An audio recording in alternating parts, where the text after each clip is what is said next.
Punjabi singer Sidhu Moosewala और फिर NCP नेता बाबा सिद्दीकी की हत्या और फिर सलमान और शाहरुख को जान से मारने की धमकी के बाद से ही गैंगस्टर लॉरेंस बिश्नोई सुर्खियों में बना हुआ है। लॉरेंस बिश्नोई को लेकर हर किसी के मन में यही सवाल आता है कि आखिर क्यों लॉरेंस बड़े बड़े लोगों को निशाना बना रहा है और कैसे एक आम छात्र खतरनाक गैंगस्टर बन गया। लॉरेंस बिश्नोई अपराध की दुनिया में कैसे आया, ये बहुत ही कम लोगों को पता है।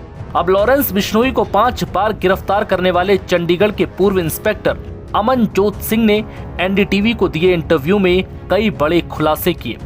पूर्व इंस्पेक्टर अमनजोत सिंह बताते हैं कि जुर्म की दुनिया में नाम कमाने वाला लॉरेंस बिश्नोई शुरू से अपराधी नहीं था। पुलिस कांस्टेबल का बेटा लॉरेंस शुरुआत में सीधा सादा लड़का था। उसे कानून में दिलचस्पी थी और वो कानून की पढ़ाई कर रहा था। लॉरेंस के पिता का सपना था कि बेटा आईएएस ऑफिसर बने।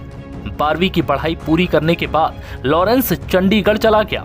यहाँ उसने डीएवी कॉलेज में दाखिला लिया। धीरे धीरे उसकी दिलचस्पी छात्र राजनीति में होने लगी। वो लॉ की पढ़ाई करने लगा। साल 2010-11 की बात है जब विक्की मिद्दू खेड़ा एसओपीयू का प्रेसिडेंट था और लॉरेंस बिश्नोई उसी पार्टी में था। तब विक्की मिद्दू खेड़ा का किसी से झगड़ा होने पर लॉरेंस बिश्नोई ने सेक्टर 11 चंडीगढ़ में बाहर खड़ी गाड़ियों में आग लगा दी थी। ये वो पहला मौका था जब पुलिस ने लॉरेंस बिश्नोई को गिरफ्तार किया था। तब वो महज 18 साल का था और पुलिस उसे गिरफ्तार करती तो वो अंकल या सर कहता था। पूर्व इंस्पेक्टर अमनजोत सिंह ने बताया कि देखते ही देखते जब 6वीं बार लॉरेंस बिश्नोई अरेस्ट हुआ तो उसने कहा कि आगे देखना, 7-8 राज्यों की पुलिस मुझे ढूंढेगी।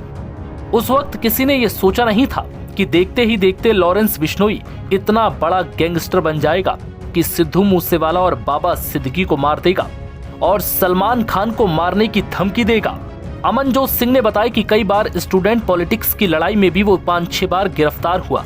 लॉरेंस के बार बार जेल जाने पर बड़े कैदियों को भी लगने लगा था कि इस लड़के में कुछ तो बात है, जिसके बाद लॉरेंस बिश्नोई का लिंक बड़े गैंगस्टर से हो गया। इसके बाद उसकी क्राइम की दुनिया में पकड़ बनती गई। लॉरेंस जब बार बार जेल जाता रहा तब जेल में उसकी दोस्ती रॉकी फाजिल्का से हुई थी। लॉरेंस के 5-6 बार जेल जाने के बाद रॉकी फाजिल्का ने उसे यूज करना शुरू कर दिया। पूर्व इंस्पेक्टर अमनजोत सिंह ने बताया कि रॉकी फाजिल्का बहुत पुराना गैंगस्टर था। उसकी पढ़ाई चंडीगढ़ के जीसीएम कॉलेज में हुई थी। यहीं उसकी मुलाकात डिम्पी नाम के गैंगस्टर से हुई थी। बाद में उसने भी बड़े बड़े क्राइम किए।